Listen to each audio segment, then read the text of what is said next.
Ground suppression water system activated. 13 seconds. 10, 9, 8, 7, 6, 5, main engine 4, 3, 2, 1.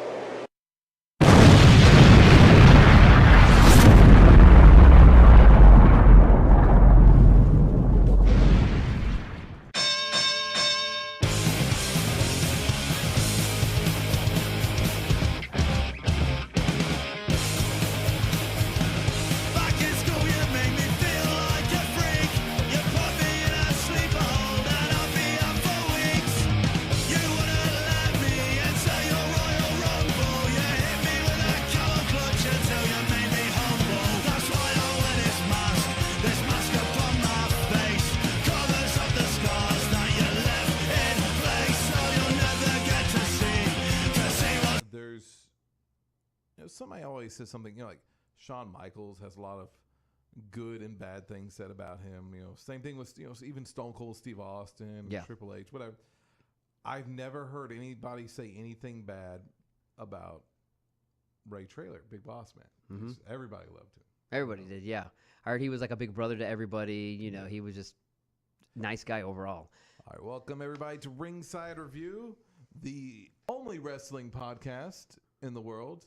It's a podcast where I never check my hair before I go right on live. Unlike me. In front of everybody. I just... all two of our fans. I don't know if I should check these things.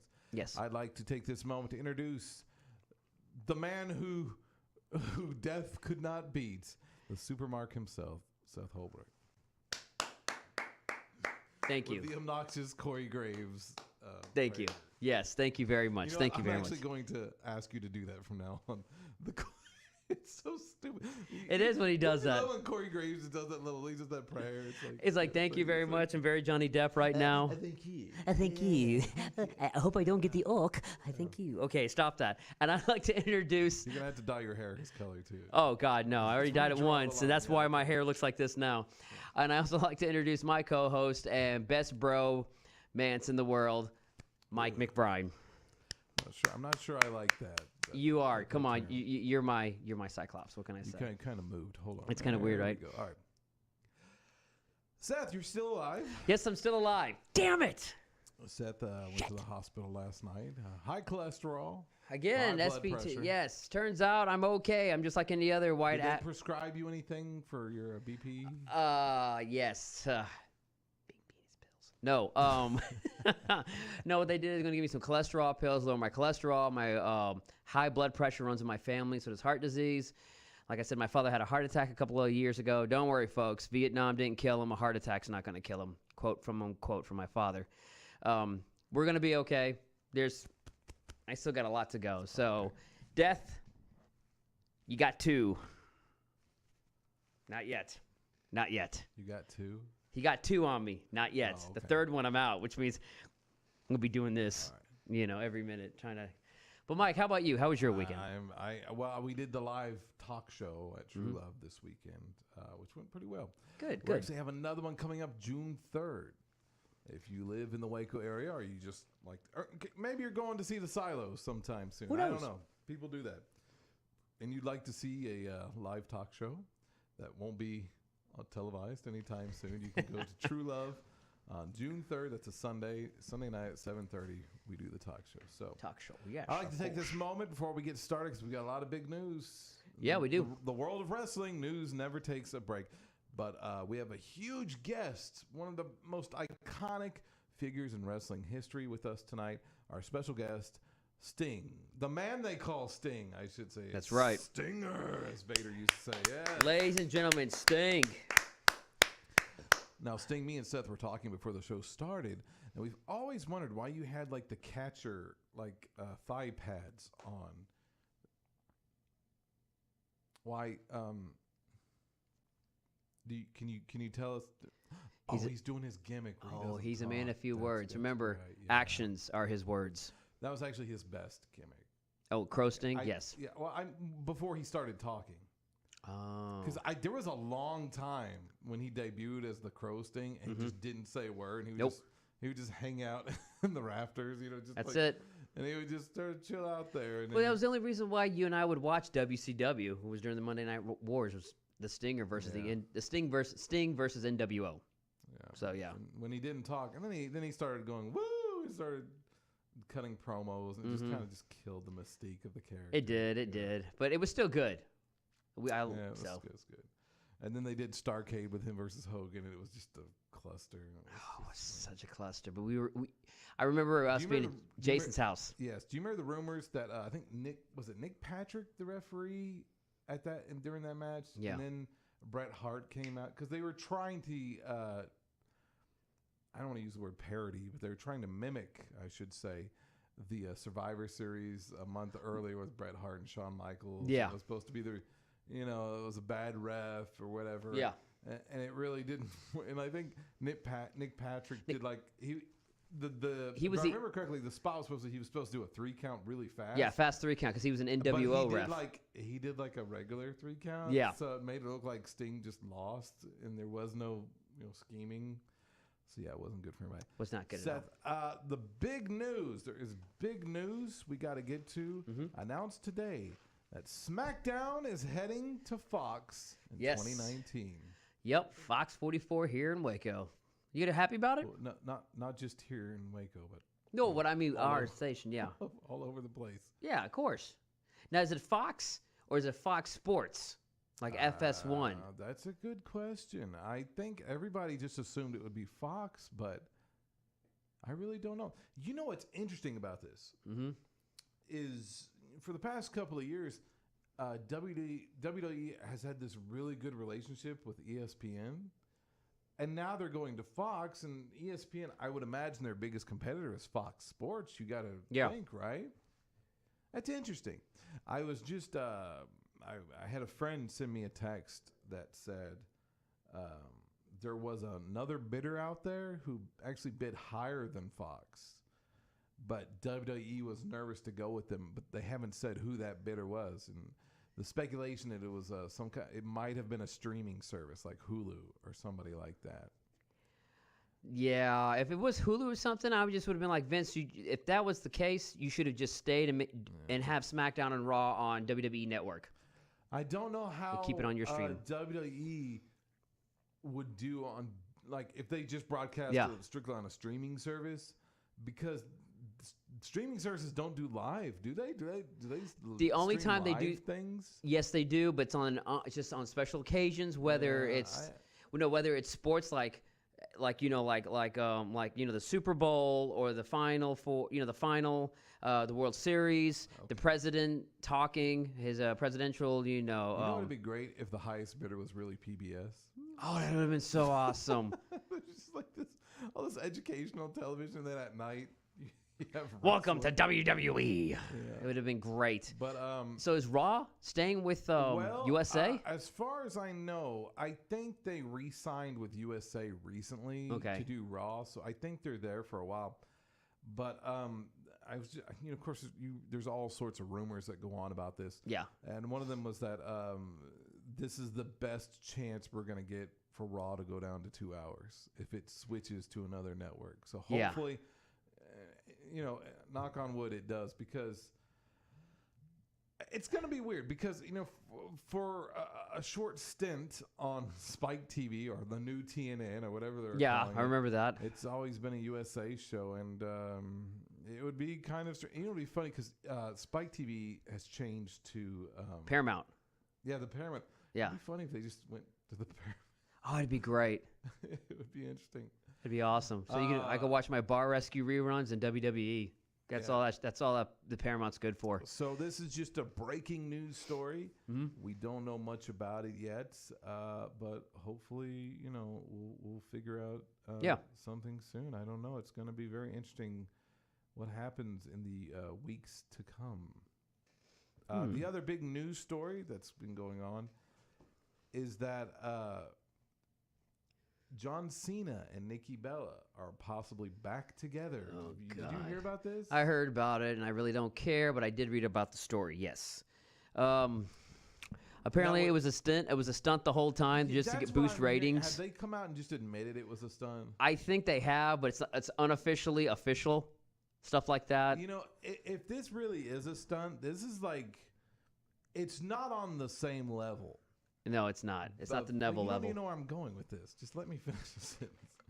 Go over there and have your heart attack and let me talk. Come on. It's not on the same level of severity as when they faked that. I can't remember if it was a heart attack or what it was with Fritz von Erich. Like, they had this thing where back in the 80s, or maybe it might have been early 90s. I can't remember. But it was WCCW. And they were doing, whenever they, this was one of the last things they did, right before they closed their doors. And don't get me lying about what the date was, because I don't know off the top of my head. But they did this angle where, like, Fritz had, like, a heart attack or something like that. And when they came out and said it was just, just a work or whatever, people were just, like, disgusted by it because of all the real life tragedy that had surrounded that family up to that point. And for them to say something like that, it really upset people. Oh, I agree. I would too. So I don't think just because that was such a serious life and death issue that it's not the same. But I mean, seriously, this is I don't know. I think because they have, I think it's really going to anger their fans. Yeah, I think what really messed them up, and they kind of got caught, because there was rumors that they went back and filmed a special scene of them breaking up for Total Bellas. Did you hear about this?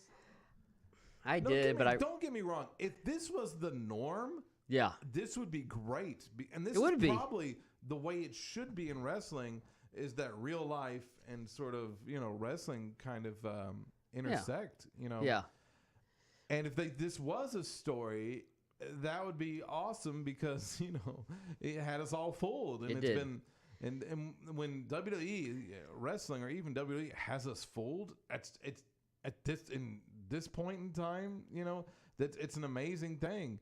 But I don't know, just because it's not like them, and their fans. I mean, their fans love there's fans that genuinely love Nikki Bella and that love John Cena. They love this show. They don't watch wrestling. Just to say, I don't know how to feel about this. I really don't. This is something like I feel like I should be like, oh yeah, we should be, but we don't care. That's the biggest thing, because it's not going to end with. I mean, how could they really work this into a wrestling story? They can't. They can't. Because first, I mean, I guess they could say, like, Nikki could have started dating another wrestler. Going back to Dolph Ziggler, because I heard there was something between. Yeah. Okay.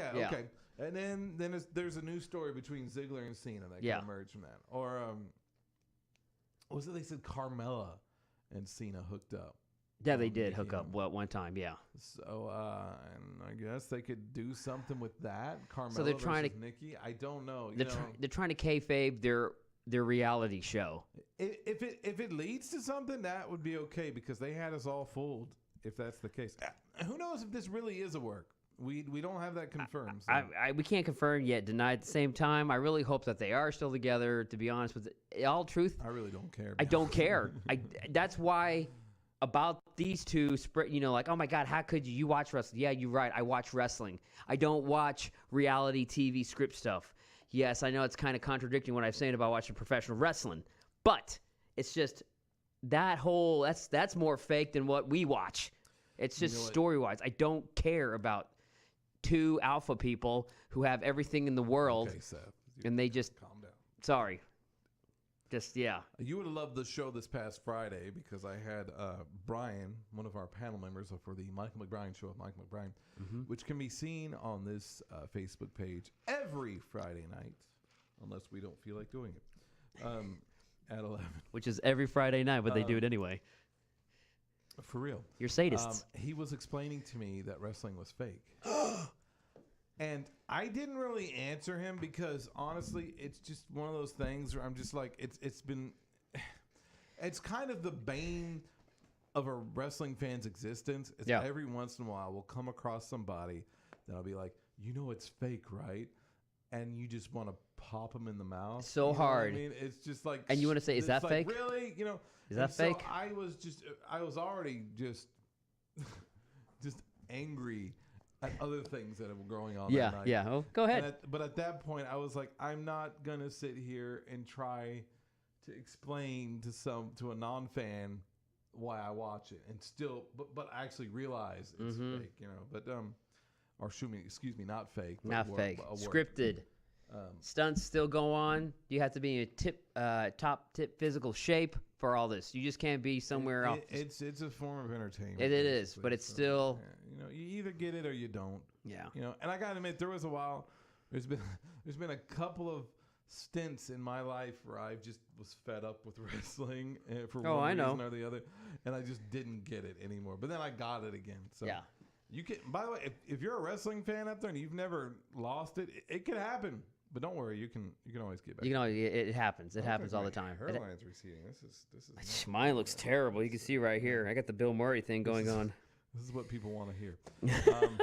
Another story that came out this past weekend, or I think a little bit before.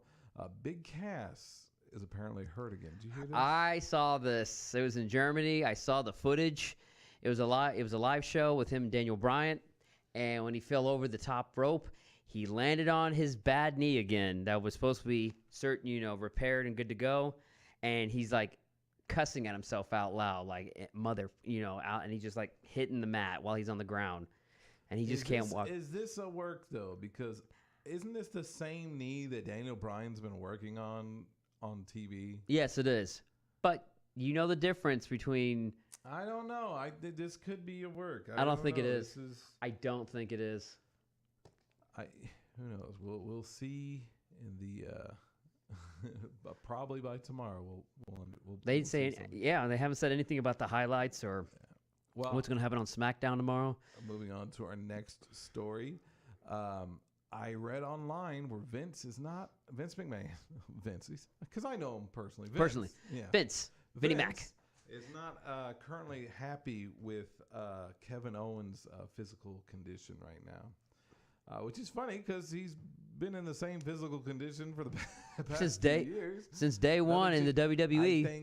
I think Vince, now that, I don't know, Vince is a weird guy, Vince likes big muscly guys, or he likes them working out of some sort. He doesn't like... Who doesn't, yes. To Vince, when Vince looks at Kevin Owens, and it sucks, because you only look on the outside. You don't look on his credibility, his integrity, and what has he done for the sport. Integrity. Well, you know what I mean. Start talking about Kurt Angle. Yeah, exactly. But the thing is, he sees him. He looks like a backyard wrestler. He looks like he belongs on CZW or, any independent backyard promotion. And honestly, and if for some odd reason of just an off chance that Kevin Owens hears us say this. When we say you don't look like the typical wrestler, that's not necessarily a bad thing. Yeah, honestly, because there's a lot of jacked up guys with the big muscles, and it's kind of cool to see somebody different. That's what. Could you imagine if Mankind had been a bodybuilder? It would have never worked. Yeah. So I like Kevin Owens. It's a good thing sometimes you have different shapes and sizes in there. But Vince told him that if he didn't get in better shape, he would be stuck in the mid card, which I think was a made up thing because that just doesn't sound like something. Yeah, that it has Vince to would say. be. I don't. There's no way. I don't hear him throwing around terms like you're going to be in the mid card. That sounds like something a Mark would say. To be honest with you. Yes. Let's see what else is in the news here. I have in my notes. Oh boy. Okay. WWE's stock is bigger than it's higher than ever. Have you read this? Yes, I have. Have you read this? Yes, I have read this because I was like, ooh, I need to buy some so I can have money. Wrong. That's not how it works. That's not how it works, folks. I just want people to know that. Wrong. Not how it works. Yeah, it's kind of it's crazy because the product isn't exactly great right now. But it's not bad either. You've got your main event guy, Roman, getting booed incredibly every single show, but apparently somehow the stock is high. Why? I don't think ticket sales are that better than they have been. Are they? Because a few years ago they were supposed to be really good. Ratings, I don't think ratings are anything spectacular. SmackDown has become the A show. Between I don't know. with the way after they did SmackDown for a Superstar while there was the throwaway show, then they did the brand split, and with the brand split, and it's now become something to watch. SmackDown is it's good. The storyline, everything, even Road Dogg can't mess this up. It's they've got better wrestlers technically, and they also got better wrestlers on the mic and everything. For story wise, WWE Raw. I'm sorry, why did I say WWE Raw? It's just the powerlifting show. It's just all the big guys, and it's the same 5 guys over and over trying to do combinations. Okay, how we can we switch this match up? Yeah, and they do it very well. Jesus Christ, look at the Bobby Lashley, Sami Zayn skit that was going on. Segment tonight. That was cringeworthy. That was especially because it was so bad. My wife Ruth, she does not like wrestling. I don't blame her after she sees something like that. And so I hardly ever have it on in the house, but I had it on just for that segment, and it was so why? It was embarrassing. I was like, oh God, and I was like hoping that it was gonna get funny, because they're gonna be like, see, at least it's funny, and then like my little girl starts laughing. She goes, that girl has a mustache. Ha ha ha. That looks like a I know. Girl. And I'm like, oh, and another thing, if you don't mind going off on this, I'll talk about the 3-minute. This is how my 3-minute more. The 3-minute Raw review. No, please go ahead. Seth. Bobby Lashley. What the hell, man? You're laughing after they insult your family.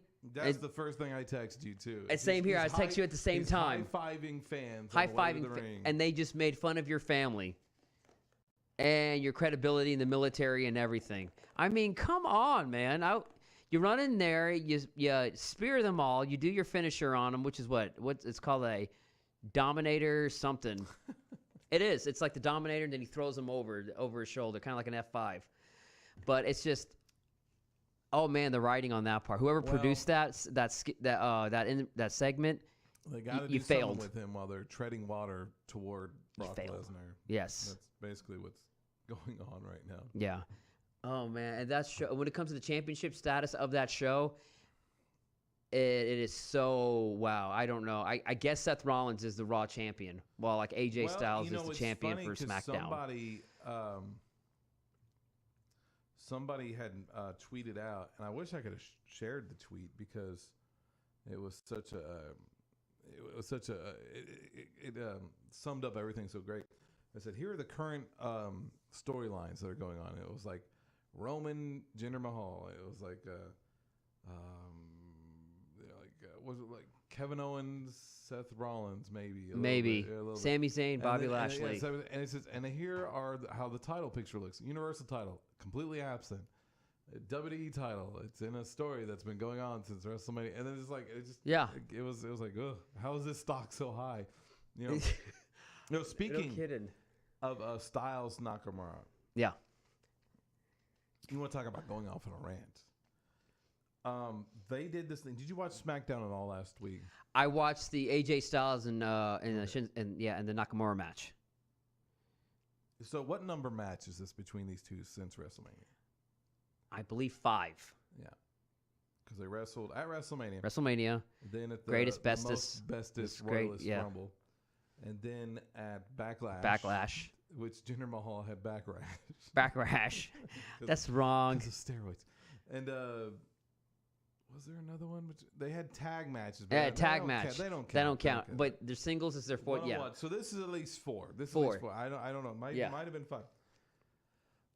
So once again, we get Jinder Mahal versus Styles. This time on free TV. Yes. And I texted John, my brother. You mean Shinsuke? No, I mean John, my brother. No. I know. You said Jinder Mahal and AJ free TV. I'm sorry. Shinsuke. I've got Jinder on the mind today. What can I say? He saved the show. Don't hinder Jinder. Don't hinder Jinder. That's right. Damn it. No. I sent a message to John because we were talking about this, and I said, well, this is like for whatever in a row these two have wrestled each other one-on-one. Now they're giving it away for free on TV. Why not? Because they've already had 3-4 other matches on the network. Yeah. And I was thinking, so what was this match for? What was it? It was because for the stipulation. It was to pick the stipulation. Who won? So if I can go off on a rant here, this is why this is completely idiotic, right? because if whoever wins, they're the better man. It's plain and simple. You don't need another match. They've proven, in Nakamura's case, he won, that he can beat the champion. He should be champion. There should be no match that has a stipulation. Basically, what this does is it says, whatever happens at the match, at the pay-per-view, it's just going to be just by chance. That's you it. You know what I mean? It's like you flip a coin. That's who's going to win. Whoever Vince. That's not a good way to run a show. It's like, if your champion isn't like dominant all the time, or at least prove he can be in a one-on-one match, unless the heel just is always blatantly cheating and he has to overcome that, which I believe Nakamura did a little bit of that. Yeah, But still, what's going to stop him from cheating at the pay-per-view? It's like the champion's just not really champion. It's just it's luck of the draw. It's like flipping a coin. Who's going to win or lose? Yeah. Maybe that's what Vince is doing in the back. He's just flipping coins. I feel that's how Vince books shows, books matches. It's however he feels when he wakes up in the morning. You know what? I've changed my mind. I'm going to let you go over, but first you got to do this. That's what we discussed last week. I did a little bit of thinking about this, and I was thinking there's so many other ways they could have gone with this. So they want a match on SmackDown to pick the stipulation to see what the match is going to be at Money in the Bank. Yeah. Okay. So you could have done something like this. Instead of just another one-on-one match, which we've already seen 3 times, we don't need to see again because it's just getting pointless. And you kind of ruined your match at the pay-per-view now because we've already seen it recently again. But Mike, you could have done several things. You could have had each man select a tag team partner, and then it's a tag team match, and not necessarily one-on-one. You can still have them wrestle each other during the tag team match, but it's not going to be the same match you're going to see at Money in the Bank. You could do that. You could not even just one tag team partner. You could have Styles pick the club, and then a 6-man, and then Nakamura's got to go. Okay, well I got to find 2 guys. Let me see. Who am I going to find? Who are 2 heels right now? Cesaro and Sheamus. Cesaro. Okay, they're on the show. Okay, Cesaro. They're on the show. Yeah. Perfect. There you go. Now you've got something because now you've got a reason for Cesaro and Sheamus to feud with Styles, and now you got both of them in the main event title picture, right? Mm-hmm. So now you got that. And then at the pay-per-view, just do the club versus the bar. You've got that match set up perfectly now. The bar. The club, the bar. You've got that. You could do that. Or you could just have the club and the bar just wrestle on behalf of Nakamura and Styles. Yes. And then, even then, you could have Nakamura interfere with the match and low blow Gallows. Yeah. And so then on SmackDown the next week, you got Gallows and Nakamura one-on-one because that's set up. See, this is how booking works. You do one thing and it builds towards something else. Kevin Dunn, are you paying attention? It's not that hard. It's not. It really isn't. We just booked SmackDown for next week or maybe tomorrow. Not to mention you have a good program for 2 to 3 months. So those are just some of the ways. Yeah. You could go about it, and there's probably more.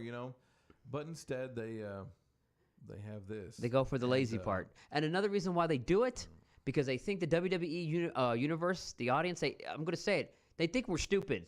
They think we're dumb. I don't know if it's that necessarily just as much as they don't know what else to do. And they're like, we need a main event for SmackDown tonight. But not only that, I don't know what to do. What you just said, we need a main event for this pay-per-view since Brock Lesnar's not going to get off his ass and wrestle. It's true. That's why they have so much focus on that match and also the Nia Jax and Ronda Rousey match. Those are your main. That is your main events, pretty much. Speaking of SmackDown, tomorrow for the first time ever, we're going to get Daniel Bryan versus Jeff Hardy. Did you see this? Yes, I cannot wait to see this match. That's going to be cool. I'm looking forward to that. They're doing cool stuff like this now. I like the superstar shakeup, even though it should have been a draft. That's what you said. It would have more made, fun. It would have made more sense and been more exciting. Yes. That's not doing a draft is just it's the stupidest thing. Yeah. It would have been exciting and it would have made sense. So yeah, Hardy versus Bryan tomorrow night. We're gonna check that out. You know what, Seth? I was actually I've been watching some of these NBA conference finals games. Yeah.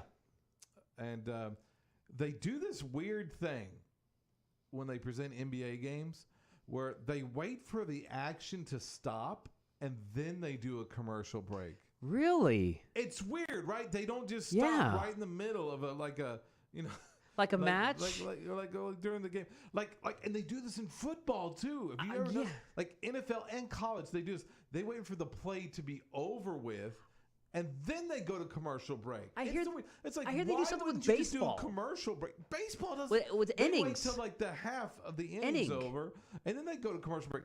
Weird. It is weird, and somehow they keep everyone's attention. I don't know how they do this. Oh.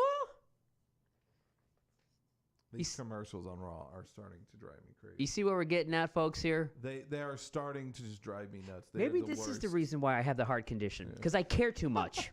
I'm going to sue WWE. WWE, I'm suing you. I don't have a partner for my podcast anymore. You guys. You make it too personal. I'm just saying the commercial breaks are just they hurt the show. They do. They just just have shorter matches. One of the things everybody's always talking about how great the Attitude Era was, and one of the things that was great about it, and I think this was the key to the Attitude Era, was they had shorter matches on Raw and they had longer matches on the pay-per-view, and that's the way it was. And that's probably the way it should be, in my opinion. Yes, I agree with you. Just because, if you want to see the longer matches, that's what you get the pay-per-view for. You want the free stuff? Oh, we're going to give you a 5-minute match, and then it's going to have a screwy finish. Hey, if you want to see an actual long match and want to see a legit or good finish, then you're going to have to order the pay-per-view. That's how it works. That's marketing. Guess what that's called, folks, in marketing? The setup. That's what it's called. You have the setup. You have the show. You like this? Oh, really? Well, guess what? On the pay-per-view, or it's like a sneak peek to a movie that's going to come out in summer by Marvel. Here's a trailer to it. You like this? A 5-minute scene? Well, guess what? Go see the movie in June. But, they don't do that. I'm just an old relic. Anyway. We are, both of us, apparently. I'd like to mention something before we go on to the next phase of the show.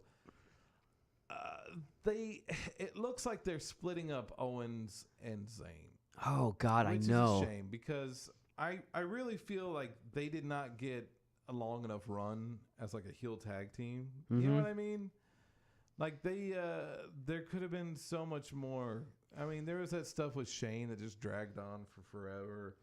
But I really think just in the tag division, I would love to see Sammy and Kevin as tag champs. That would be so good. That would be so awesome. They could have had a run this whole summer, Yeah. It would have been cool, but no, they're off doing their own things now, and I really think it's a... Well, Mike, you forget. It's a waste. But, they'll probably... We know how to book. They'll probably be in WWE for a while. So, oh, yeah. I mean, hopefully. Hopefully, they'll get back to this. Yeah. All right, well, you see, we know how to book a show. Unfortunately, the others don't. We're smart. We just watch wrestling. That's all. What's so hard about taking A and B and making C? Seth, are you ready for the most hated? No, I mean, you ready for? I don't know, a thing to happen. My 3-minute rant of Raw. 3-minute rant of Raw. Let's do it. I just realized I can't do it. I can't do a stopwatch with a calculator. Okay. Right. Yes, folks, I watched this so you don't have to. So you don't get the heart condition. Sacrificed his sanity, my heart, possibly his heart condition, so that you don't have to watch an entire 3 hours of Raw. Seth is going to give you the world's fastest Raw recap. He's going to tell you what happened in 3 hours within 3 minutes. Hopefully within 3 minutes. Holy. I have the timer right here, Seth. All right, there we go. And are you ready? All right, we're starting now. Monday Night Raw was in Albany, New York. Kurt Angle addresses the WWE Universe about the contracting sign-in between Nia Jax and Ronda Rousey. Then we're interrupted by Stephanie McMahon. Now, Roman Reigns shows up. Stephanie McMahon pretty much threatens Roman Reigns if he doesn't change his attitude or he's going to get fired. And Roman Reigns pretty much tells him that you better respect me and let me know or I'm going to destroy one of your superstars backstage. Then Kevin Owens shows up trying to help Stephanie McMahon. She declines his help and makes it official. Kevin Owens will wrestle Roman Reigns tonight. The winner of the match by disqualification, Roman Reigns. Jinder Mahal shows up and sneaks. Buckle bomb. Attacks Roman Reigns. Then Kevin Owens comes back, and Jinder Mahal and himself are double teaming Roman Reigns. Ew, that sounds nasty. But then Seth Rollins shows up for the save to help his fellow Shield brother. Back from commercial break, now it's a tag team match. It's 2/3 of the Shield versus Kevin Owens and Jinder Mahal. Seth Rollins wins with the curb stomp and the pin. Then Jinder Mahal comes out of nowhere with an equalizer, a chair, and destroys Seth and Roman. It's now official. Jinder Mahal will wrestle Roman Reigns at Money in the Bank. Meh. Next, we have a Sami Zayn interview, Bobby Lashley's sister segment, another in the ring talk segment, a cringe segment. Meh. Next, we have Alexa Bliss versus Amber Moon. Amber Moon wins with a victory. Next, we have Baron Corbin versus No Way Jose. Baron Corbin wins with the end of days and the pin. Next, we have the undefeated B team versus Breezango, winner and still undefeated, the B team. Next, we have the Money in the Bank contract signing between Ronda Rousey and Nia Jax with Stephanie McMahon for some reason. Meh. Next, we have Dolph Ziggler versus Chad Gable. Dolph Ziggler with the win, and then Drew McIntyre sets Chad Gable up with a Claymore kick.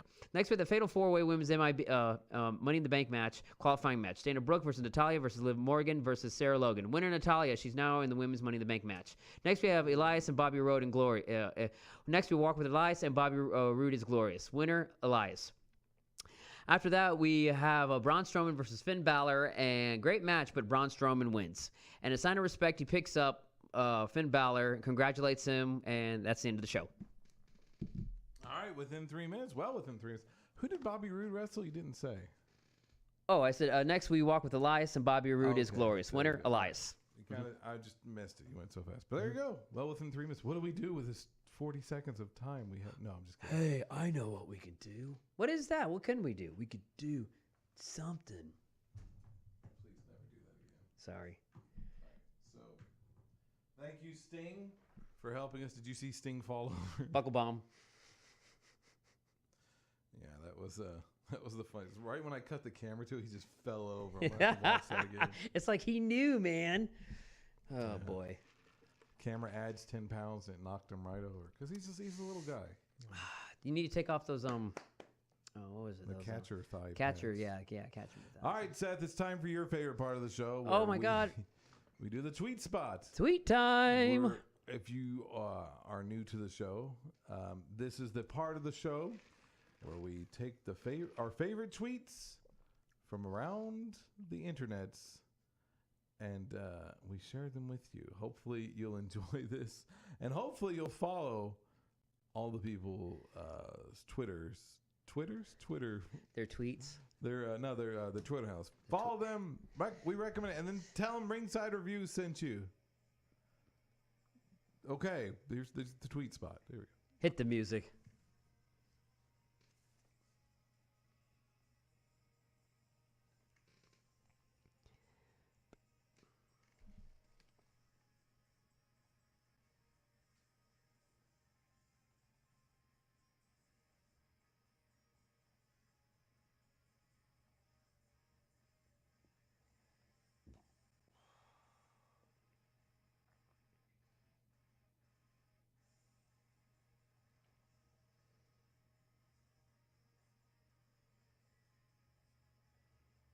I'm seeing a woman swallow a whole kielbasa sausage. It is very impressive. The mics are still on. Oh, shit.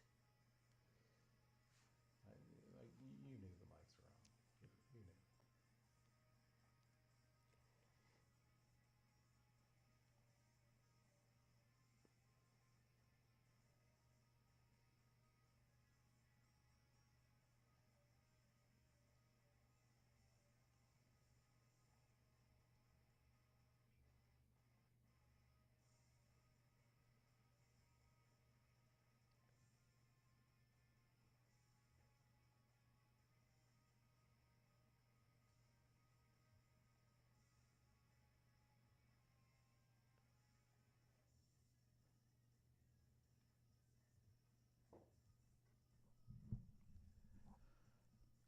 right, that's going to do it for the tweet spots.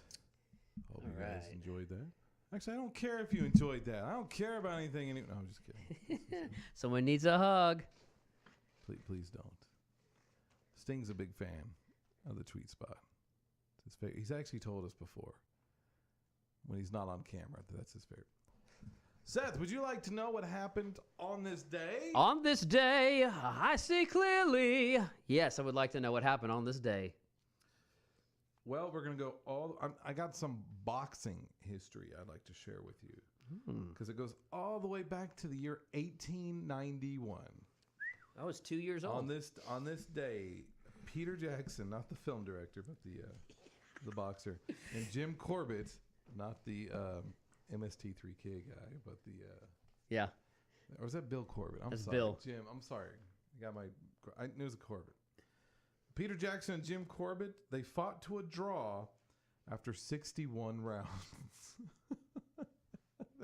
They just kept going until somebody was going to get knocked out, and I guess nobody got knocked out. All right, it's a draw. 25 rounds with the Great Sullivan. 61 rounds. 61 rounds. This day in 1891. Jesus. Going all the way back to 1966, some more boxing news. It was on this day where Muhammad Ali defeated Henry Cooper for the heavyweight title. It was on this day. Nice. What was that? 52 years ago? Would that be? Does that sound about right? Yeah, 52 years ago. Was this his first title reign as like Muhammad Ali? I think it would have to be because it was 66. Yeah. And he didn't, because they stripped him of it because he wouldn't go to Vietnam. Yeah, he was drafted to Vietnam. He didn't believe in it though. And he threw away his card or whatever. Yeah. And so they stripped him of the title, and then was it Joe Frazier? They called him a paper champion because he won it because Ali wasn't fighting. Yeah, they just gave it to And then I think they fought 3 times. I'm not a big boxing fan, so I really don't know. But I think Ali lost the first one and then won the next 2 or something like that. I don't really remember. If you know the answer, leave a comment. No, I'm just kidding. Don't. We don't care. Don't. So that's a pretty historic moment. Ali. It is though. Ali, yeah, one of the greatest fighters of all time. 36 years ago on this day, Wahoo McDaniel defeated Sergeant Slaughter for the U.S. title. 23 years ago on this day, WCW presented Slamboree. A couple of notable things from this show. This was the last attempt by WCW to have a Hall of Fame. They inducted people like Terry Funk. Do I have the rest? That's the only one that pops out at the top of my head. I remember it. I had this all written down. I must have deleted it. Some of the other notable things about this was the Nasty Boys defeated Harlem Heat for the WCW Tag Team Championships. Ooh. The main event featured Hulk Hogan and Randy Savage versus Vader and Ric Flair.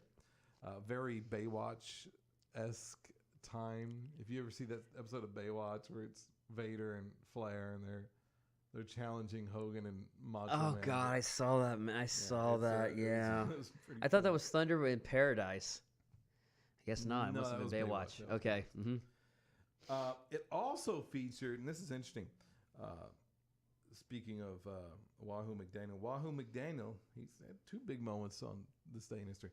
He wrestled Dick Murdoch on that same show in a Legends match that was broadcast in black and white.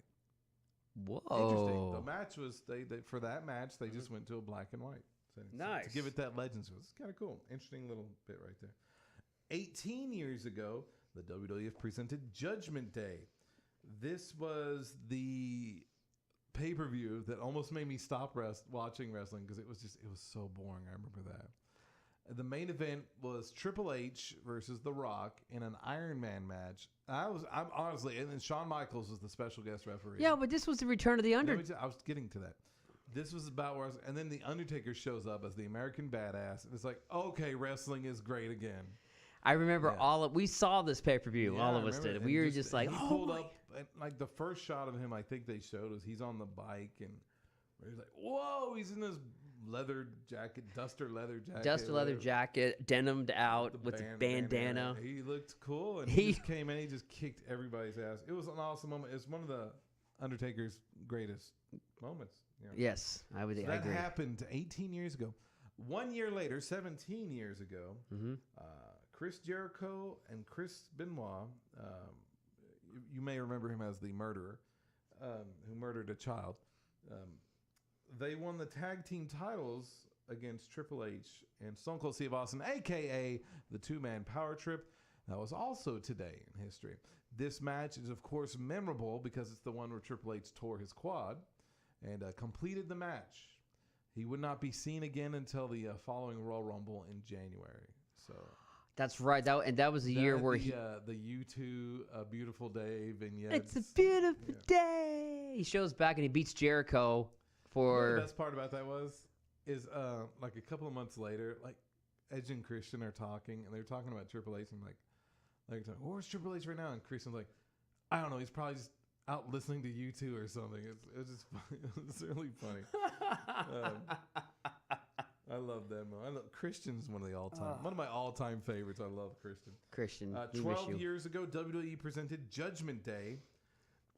Notable things about that pay-per-view: Paul London and Brian Kendrick defeated Eminem, which would be Nitro and Mercury, for the WWE Tag Team titles. This is back when they had the two titles. So to make it clear, the WWE Tag Team titles.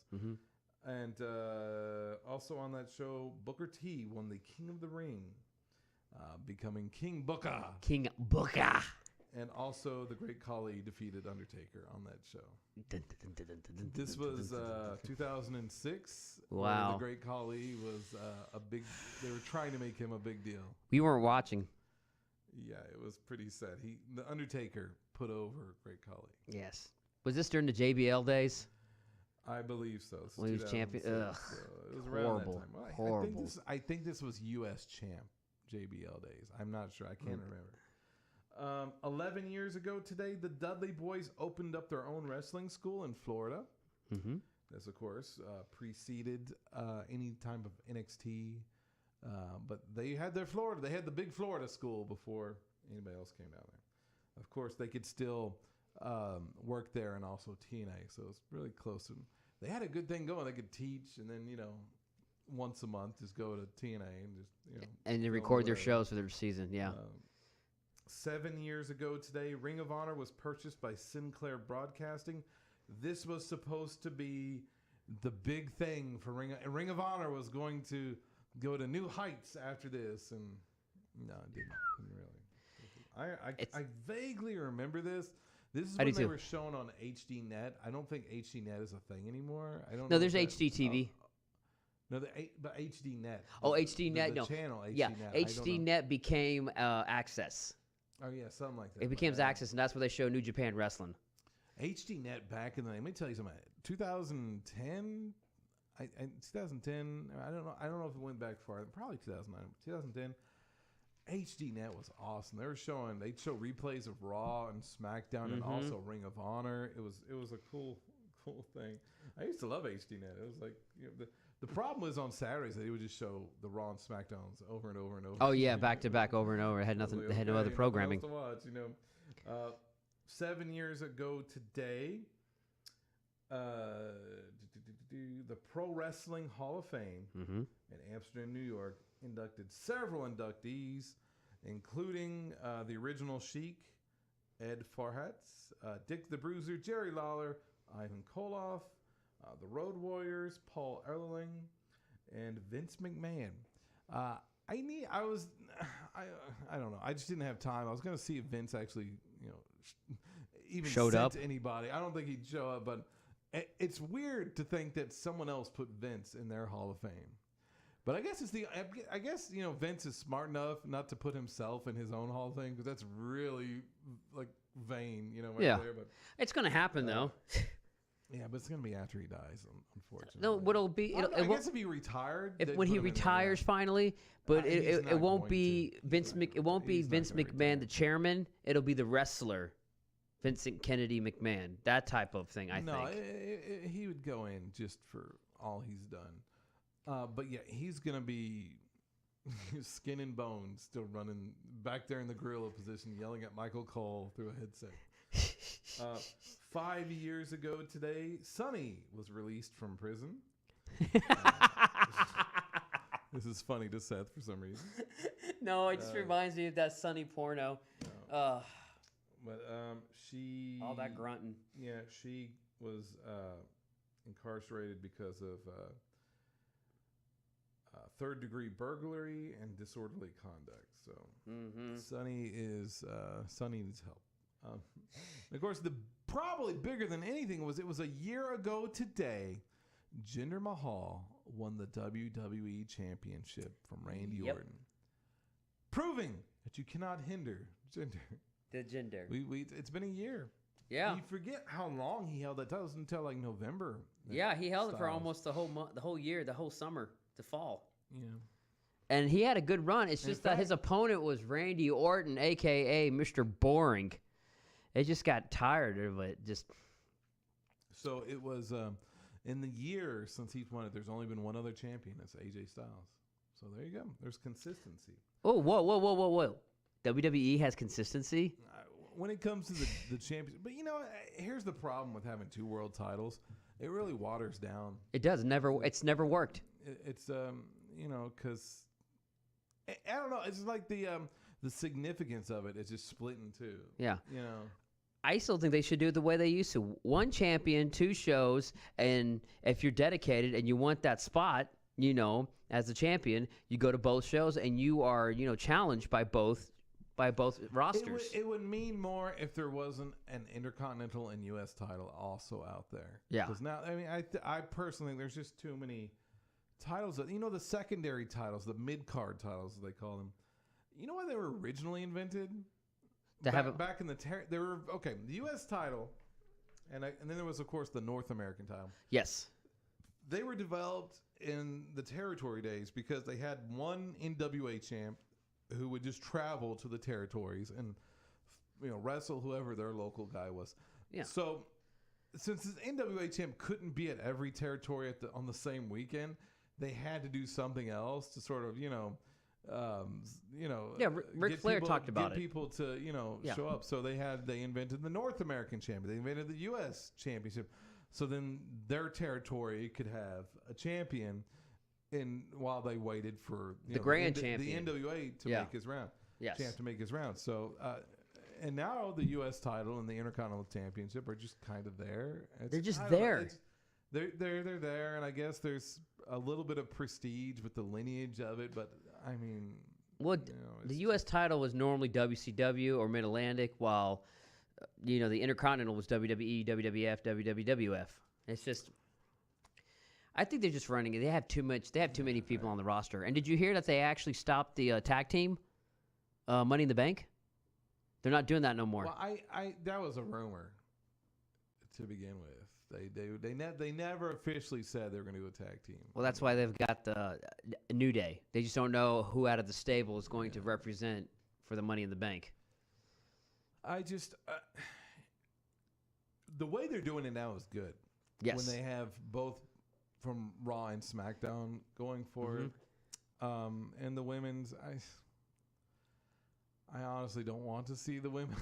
Here's the thing: I'd rather see the guys from Raw and then guys from SmackDown have their own instead of having to share. But I want to see the women's. You know why? I don't want to see a James Ellsworth finish like we did last year. They'll bring him back for that, I'm sure. I doubt it. It'd be great if they did win it. I doubt it. Just grabbed it. Yes.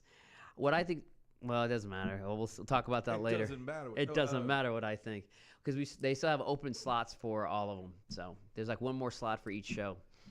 There is a couple of birthdays today we're celebrating. One is a child murderer, and a guy who's also killed his wife. And there's also Kota Ibushi celebrating a birthday today. Kota Ibushi, nice. Kota Ibushi. Is that how you pronounce it? Kota Ibushi. Kota Ibushi is celebrating a birthday today. Who many, I'm not saying all, but I'm not even saying most, but many consider the best wrestler in the world today. I would, I've only seen a handful of matches with Kota in him, but I would concede that he's probably the best wrestler that WWE doesn't have. Right now. I mean, top 5 performers. He's one of them. I'm not saying number 1, 2, but just saying outside of WWE. WWE. I would probably have to.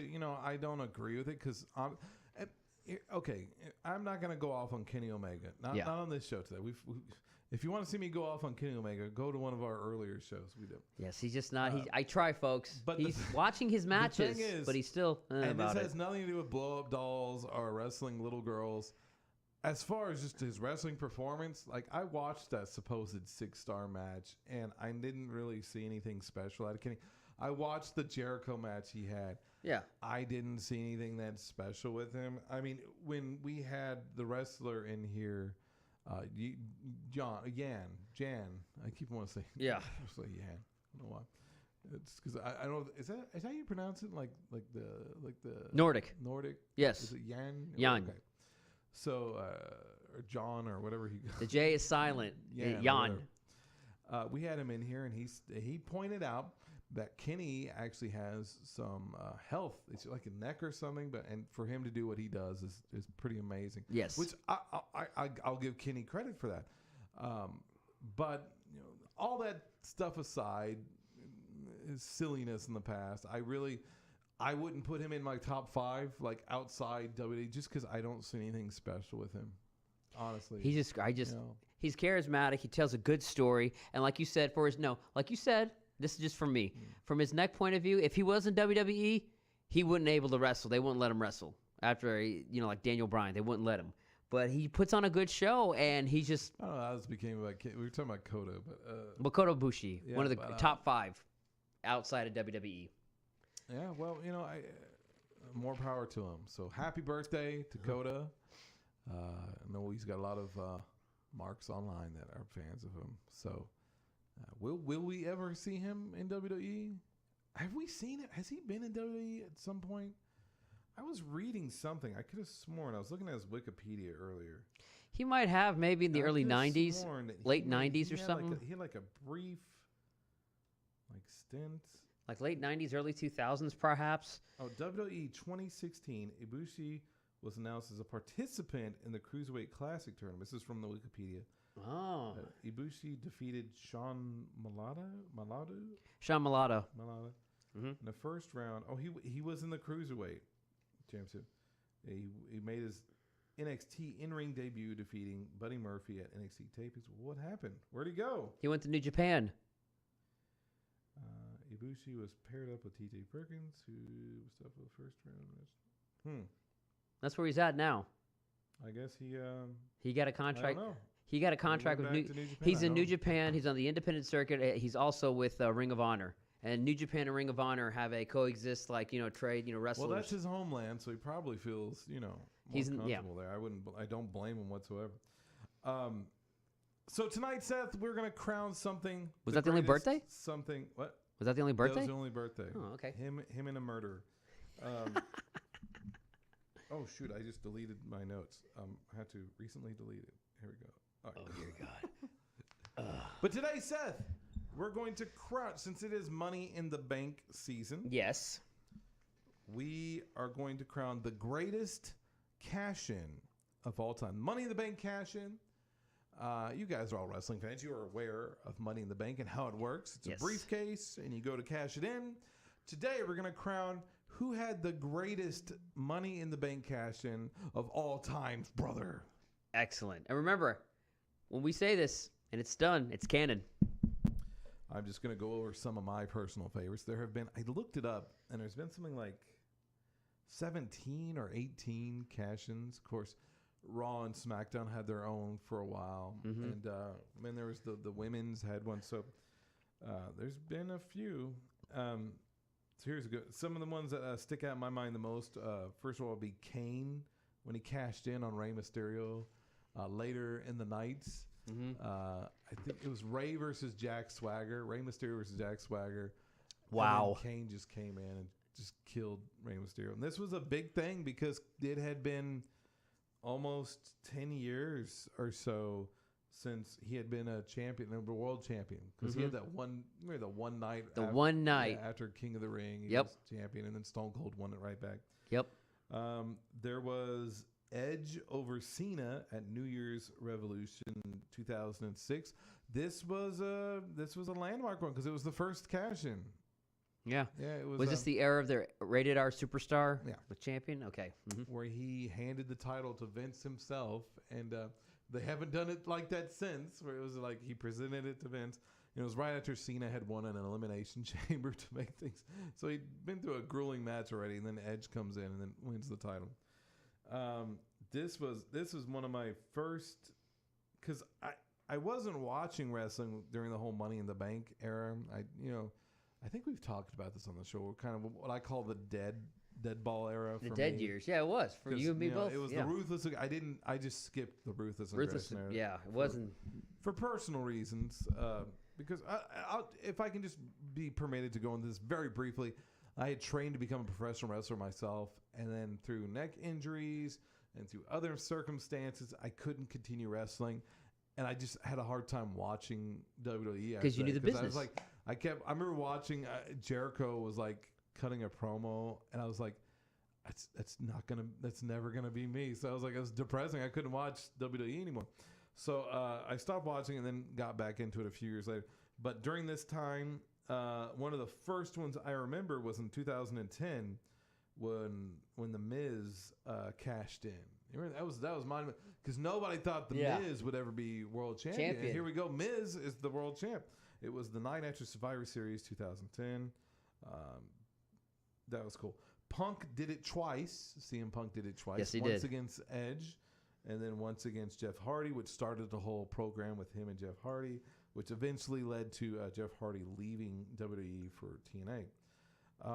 There was Orton over Bryan at SummerSlam, which was, that was monumental. Oh, God, yes, this was Triple H. Cena versus Daniel Bryan. Daniel Bryan had just defeated John Cena. It was like, Daniel Bryan's the WWE champion. Oh, my God, it's great. It's the new era. And then Triple H pedigrees him as special guest referee. And then Randy Orton, and it was huge.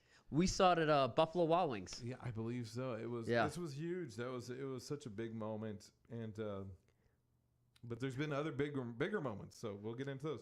And this has got to be a fan favorite, was when Dolph Ziggler cashed in successfully over Alberto Del Rio. Oh man, I was so happy. It was one of those things where it's like, yeah, Ziggler's, because if you remember, Vicky Guerrero and during a storyline stripped Edge of the World Heavyweight title and gave it to Dolph Ziggler for one night, and then Edge won it back at the end of the night.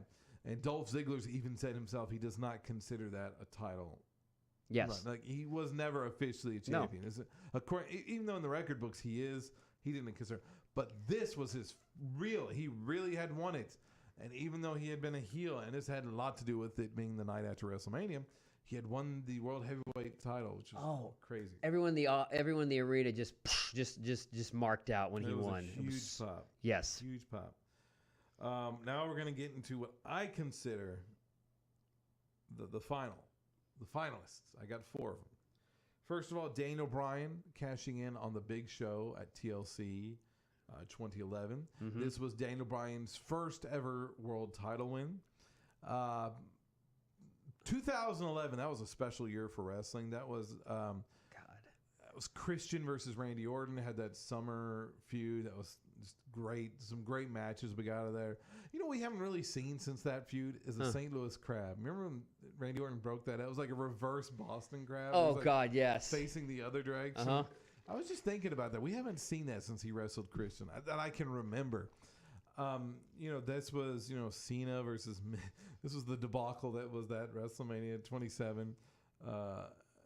And then the whole thing and that was the night, that was the one where The Rock had returned and the lights went out in the stadium and he came, it was just, and he cut like a half-hour promo, and Raw went on for an extra 30 minutes that night. This was, and then they had the Nexus versus the Core and all this. And this was also the year Punk rose to predominance, where he won. It was the summer of Punk, and he loved that Money it. in the Bank match they had, where he just left with the title and put it in his fridge. I was so happy. I was in tears when I saw that. So 2011 was a special year. Yes. It had its ups and its downs. During that year, I became a huge fan of Daniel Bryan. I always think of Daniel Bryan kind of like Wolverine. It's like before the cartoon came out, the X-Men cartoon, it's like if you were reading comics, you knew that Wolverine was cool. Like yes. you liked Wolverine. If you read X-Men, Wolverine was your favorite character. And then the cartoon came out, and then everybody was like, "My favorite is Wolverine." It's like, well, you don't know. And it's like it's kind of like Deadpool's kind of the same thing. Like, everybody knows about Deadpool. Deadpool, zombies. So Daniel Bryan was kind of cool, and the reason I like Daniel Bryan because his matches were always great. He always put on a he is the five-star matchmaker. Great matches with Sin Cara. I remember he was putting over Sin Cara. Yeah. So, and one of the things I just loved about Daniel Bryan before the cash-in was he announced he was going to wait till WrestleMania that year and cash it in at WrestleMania. I was like, this is brilliant. Daniel Bryan, smartest. I was so happy. And then he did it at TLC, and I was like, oh.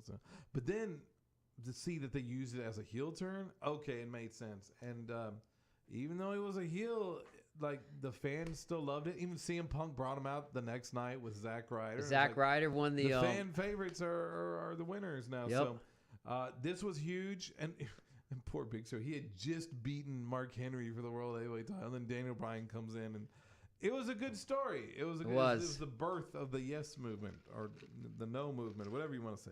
It was the birth of the movement. So there was that. Then there was, and this one's a great one. RVD winning against Cena at One Night Stand, which counts as a cash-in because that's how he got that match, and he announced it beforehand. This is where I want to cash in. That whole pay-per-view was amazing. That match was amazing. RVD versus Cena. That crowd was just so electric. I've never seen a crowd that it was so hated for WWE, mostly John Cena. And of course, you have the famous banner that says, if Cena wins, we riot. And when Booker T says it himself, oh my God, I feel like they were actually going to do it. Like they were going to riot if John Cena won. Yeah, they were animals. They were. So here's the final two. And I loved this cash in. By the way, we're only counting successful cash-ins. Sorry, Damian. I know. It was like Damian Sandow would be number one for us. Baron Corbin. Sorry, you guys. And John Cena. They're the only three that I can think of that have unsuccessfully cashed in. Was Ambrose over Seth Rollins at Money in the Bank 2016. Dean Ambrose had just won the Money in the Bank. Mm-hmm. And then the main event was Seth Rollins versus Roman Reigns. Seth Rollins just beat Roman Reigns cleanly, if I remember correctly. Yeah, he did. This is when he just came back. And then Dean Ambrose came in and then beat him and took the title. It was so I was so happy. And I was like, this is so great. Great match, great all around. Overall, God, but there was one that just that was so iconic. It just trumps everything. And that was Seth Rollins cashing in against Brock Lesnar and Roman Reigns at WrestleMania 31. I didn't see it coming. I don't think anybody Nobody saw it did. It was the biggest surprise. I thought it was kind of stupid that they changed it to a triple threat match. Yeah, I don't know because they Lesnar didn't want to lay down for Rollins. They made Lesnar leave strong, but they let Roman take the fall. And it was such a heelish thing to do, and it was such a good surprise. So I mean, you're with me on this one. Yeah. Okay. That's Seth Rollins at WrestleMania 31. The greatest Seth Rollins, I agree. Seth Rollins. Dean Ambrose, a close second. Yeah, Dean Ambrose, close second. But yes, Seth Rollins. There you go. I was happy. There you go. What do you think, Sting? Do you agree with our pick? He actually doesn't have good memories about WrestleMania 31, so I wouldn't be surprised if he doesn't. He's not. Okay, well, thank you very much, Sting, for being on the show tonight. We appreciate that. Now I have to go back to my home planet. Seth, you got anything you want to plug before we go home? Yes, I will be Besides your butt. Wark. Yes, I am actually going to be doing a special episode this Sunday on Totally Driven, which is at blogtalkradio.com at Totally Driven, for best little horror podcast in Texas. Me and the missus are doing a one-time special where we'll be going with the sleepaway camp movies 1 through 4. Just want to give you a heads up on that. All right. And you can catch more of the Mike McBride Show with Mike McBride every Friday night. Look, we're going to be doing one this Friday night. Will Randy be here? I don't know. Rand, you better leave that kid alone, man. He will kill us all one day. Yeah, it's just a matter of time. All right, but that's going to be all for us. Remember, Ringside Review is an Hot Air Media production. If you'd like to know more, please go ahead and like our Facebook page. It's Hot Air Media. Of course, stands for Heart of Texas Air.